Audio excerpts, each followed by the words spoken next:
kaleko nahi antzineko altzariak zaharberritzen duguz, generazio ezberdinetatik pasatu den altzari bat,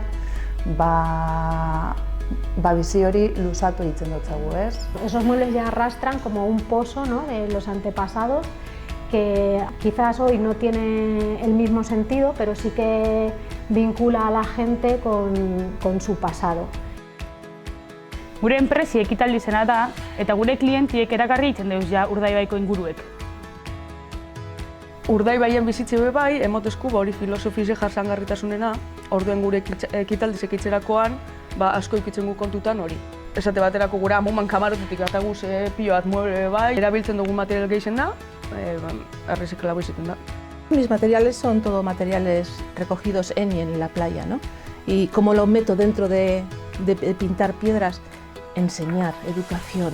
No solo los valores que transmite las colecciones de piedras que hago, que también, sino mirar de otra manera la playa. Yo lo que recojo son restos de basura que hay en las playas. Ladrillos, redes, cristales, muchos cristales, en los que hago cuadros. Basuritas de unos, tesoritos de otros. El trabajo que hacemos es como muy artesanal, que no muera, ¿no?, sino que tenga un relevo y que haya gente joven que apuesta por transmitir y seguir, pues eso, desarrollando este tipo de trabajos.